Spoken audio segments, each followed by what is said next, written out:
Hello, my name is Ben Hatch, and I'll be presenting on the synthesis and structure of a nonstoichiometric Zr3.55Pt4Sb4 compound. I read this paper recently, and this is a summary and next steps on the paper. So why make this compound? This compound's a new superconductor. A short while ago, iron-based superconductors were discovered, and in 2008, iron pnictids were discovered, and I had to look up these terms. Pnictids, binary compound with a pnictogen, and a pnictogen is anything in group 15. So in this case, we're going to be combining that group 15 antimony with platinum and zirconium. So the team looked at platinum structures that already existed so they could get a base, and these are the structures that the platinum substances that they looked at are in. You may not necessarily be seeing the full crystal structure, but so it existed as a trigonal prism in this compound that they looked at, a square pyramid in this compound that they looked at. This is the actual Zr3.55Pt4Sb4, the anti-perovskite shape. They had a tetrahedral in this compound, a square net in these compounds right here, and honeycomb lattice in these compounds. So the team thought about the platinum compounds, and only a few hexagonal platinum pnictids were known, and the team said there must be more. So this was the question they kind of went off of. Can we make a new hexagonal platinum pnictid? The project was funded by the Air Force, Naval Research. It was done at the University of Texas, Dallas, and it came from the startup funds, and they had a grant. You can see the difference here between iron and platinum is quite significant, so it's good they had this funding. So how you make it? You use an arc furnace and some very pure substances here. The compound was arc melted in the furnace with a zirconium gas getter in an argon atmosphere. There was excess antimony used to compensate for evaporation during arc melting. You can see the diagram here of an arc furnace. You're able to melt and mix your components in the furnace, and then there's a lever here that can cause your sample to pour out, that you can see in this picture. So sometimes in science you try stuff until it works, especially if you're funded by the government. So they tried ratios from 3 moles of zirconium to 4 moles of platinum and antimony, all the way up to 4 moles of zirconium and 4 moles of the other two elements as well, until they found about 3.5 moles of zirconium was their best bet. So the sample was flipped and remelted several times to ensure that you had a homogeneous mixture. And when they felt it was homogeneous, I let it cool. The product is stable in air, so that was fine. And then they crushed it into 2 millimeter crystals that they could experiment with. This is some information they got from the X-ray crystallography. Single crystal X-ray diffraction gave them this information, and important is this formula. Now you'll notice in this formula there's this kind of 2 in parentheses. It's an unfamiliar notation. It could possibly mean that there are 2 Pt4Sb4 units, but you'll see in the compound when I show you in a few slides. So you have a formula, and we want to know where does the zirconium go in the structure. So the team said we're going to check these 4 sites, the platinums and the antimonies. This is the unit cell of the compound, and they suggested they created a new structure type HP24.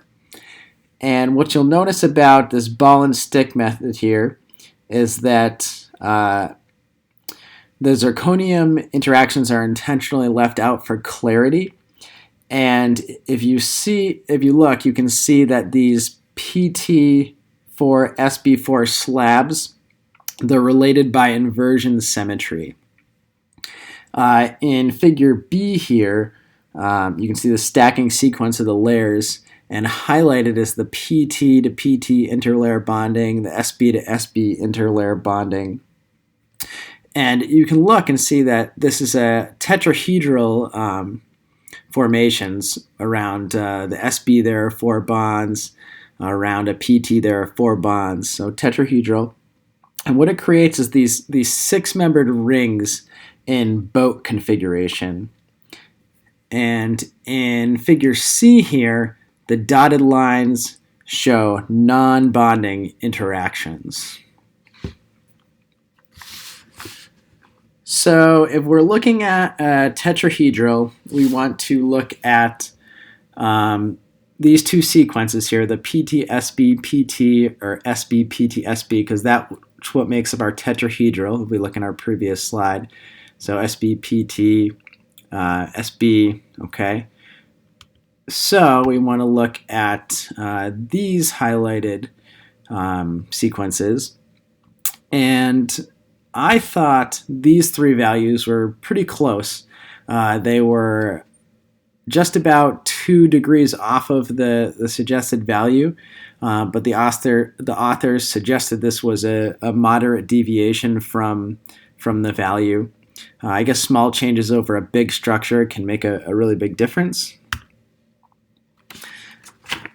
So in the structure, it allows 3 unique places for the zirconium to be. So in the hexagonal packing here, you have Zr3.55Pt4Sb4. In this, the angles are really compressed, and it's not as favorable. In the Zr3.55Sb4, the angles are less than 1 degree deviation from ideal, so that's pretty good. In the B layer here, tetrahedral right here, the bond distances were a little bit shorter than they expected, and the octahedral, the bond angles were slightly distorted. And in C here, this one looks pretty complicated. What you have here is a distorted octahedron with your ZR and SBs. You also have a linear connection with the platinums here. So the angle of the SB, ZR, SB is distorted by 5.5 degrees, and that seemed to be a lot.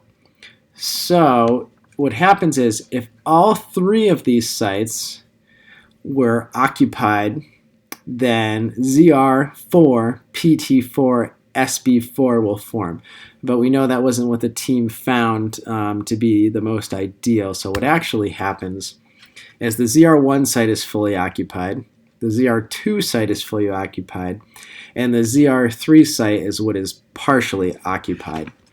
And that's what makes it non-stoichiometric. So the team then said, can we put Zr in a space that we would like it? Can we move it around? So here are some numbers by simple electron counting. In this diagram here, the other atoms were omitted just for clarity. And in figure C here, there is a 2 by 2 by 1 cell to show the 50%. So in a Zr3, 0% of the Zr3 sites occupied, this one, there's 72 electrons per formula unit. The second one, if you have all of the Zr3 sites occupied, that would lead to a formula of Zr4Pt4Sb4. he would have 76 electrons per formula unit. And if half of them were occupied, pretty close to their formula that they came up with, 74 electrons per formula unit. So when I first looked at this plot, I tried to compare the area under the curve and the difference in spacing of the peaks, and I got really lost. So then I had to say, what am I actually looking at? So DOS is density of state. That's the density of a possible electron state. And then they said they set the Fermi level to 0. So all these zeros are the Fermi level. And then I had to go look up what the Fermi level was. So the Fermi level is the thermodynamic work required to add an electron to a body. And in this diagram, you can see the Fermi level here shown between the valence band and the conduction band. So then I zoomed in and I isolated the tops of the plots. And if you look at the left, the Fermi level is in the peak. And there's kind of like a gap on the way to 74 electrons. And the team said this suggested that adding 2 more electrons would provide more electronic stability. In the middle here, you can see the Fermi level. The Fermi level is near a gap, and you can see it kind of drop down here. But it's still kind of in the peak. So the team suggested here that the extra electrons would fill antibonding states of the platinum and antimony. And then in the third plot here, Zr3 equals 50%. The Fermi level is in the gap. This is the most electronically stable. And this compound can conduct electricity. So the red line here is between 20 Kelvin and 100 Kelvin. After that, the line is a linear trend. The substance was measured all the way down to 2 Kelvin. So pretty good conductor. So questions I still have after reviewing this stuff is most of the paper did calculations and models and used all the numbers as like Zr3.5. It's a nice easy round number. But their formula they suggested was Zr3.55. So it seems like there's more information that could come out of this compound on where that 0.05 ratio comes from and where they could possibly be. It would be nice to compare superconductors and this superconductor and cost versus effectiveness so we know what we can use. This was funded by the Army and the Navy, so they might have a lot of money to put into research something that could possibly be really important. Navy and Air Force. My question is, could this be used in space or near space? If it's very durable, it can go in low temperatures, high temperatures, could that be used for space? So in summary, they created a new structure with very strong interactions and partially occupied Zr3 sites that optimize the compound. My name is Ben Hatch. Thank you for listening. Bye.